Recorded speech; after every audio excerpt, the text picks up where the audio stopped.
Lesson 1, Unit 3, Project Analysis. Project analysis is the second step in the initiation phase. The objective is to review all the project documents. This is the first task as a project manager. Since you've just been assigned with the responsibilities to manage the project, you need to have a good understanding of the design, logic, approach, and challenges identified in the project design documents, especially in the proposal. You will need to review the information created during the design. This will include the project concept, the problem analysis, the project logical framework, or the results framework. You also need to look at the information in the project proposal information on the key project stakeholders. When reading the information, you need to take a careful look at the following information. See what the project constraints and internal or external dependencies were identified. Look at the project strategy and see if the assumptions and risks were properly described. You also need to learn about the direct beneficiaries and understand the project team requirements. When you look at the project constraints, you need to have a good understanding of what are the constraints regarding the scope, schedule, budget, and quality. Every project will have specific descriptions on those constraints. It could be a specific time in which you need to start or end the project, or specific quality standards the project must abide with. There could also be budget constraints or limitations on how you can use the project funds. There might even be some restrictions regarding the use of donor funds. This analysis should also focus on how the project was designed, the selected intervention logic, and the results of the problem tree analysis. Look at the objective tree for the ends and means that were identified and that define the project objectives and activities and results. Make sure the cause-effect logic is clear to achieve the objectives in the project. Also, look at the areas that the project decided not to include in the design. This is important because it will provide you with some additional information about the logic and decisions made during the design of the project, especially when you need to define what is in scope and what is out of the scope of the project. Review the project log frame. That is where you will find information about the goal of the project, the outcomes, the outputs, and all the activities or inputs that were designed in order to produce those objectives.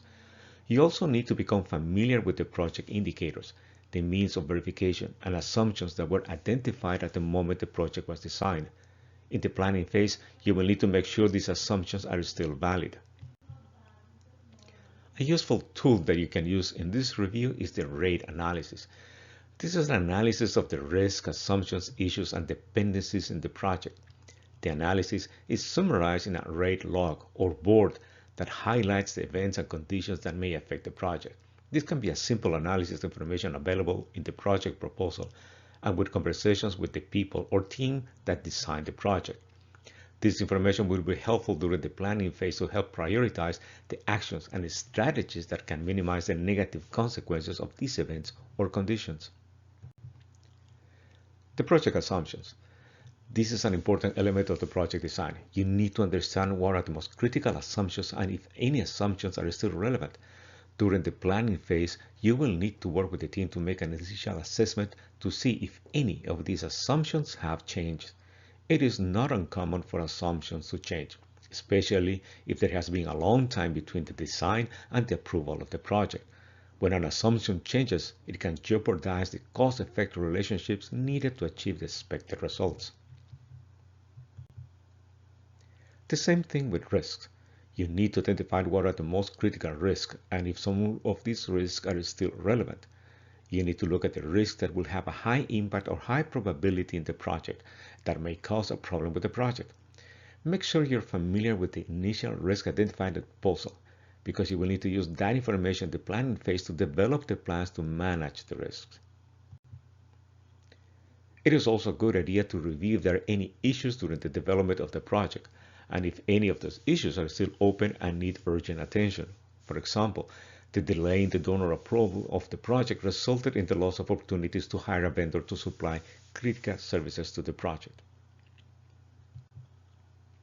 Project dependencies. These are activities that you depend on before you can start your project. The factors might be internal or external events, suppliers or partners. For example, the project cannot start until there is an authorization by the local government. While reviewing the project design documents, it's important to identify all the internal and external dependencies. This information will help in the development of the project schedule. Another important piece of information is the information on all project stakeholders. They are internal stakeholders, such as the support units in the organization, and the external stakeholders.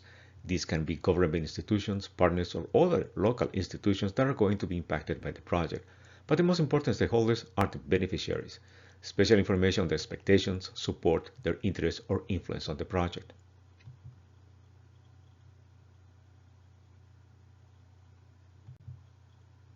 Finally, you must analyze information on the project team and what type of skills, experience, certifications, and knowledge are needed. In the proposal, there may be some specific names of key staff that were selected to be part of the project. It is important that you start contacting them to make sure the necessary arrangements are made to bring them on board. You also need to contact a human resource department to help you with the hiring process to fill all the open positions. The analysis should also include the roles, responsibilities, and level of supervision in the project.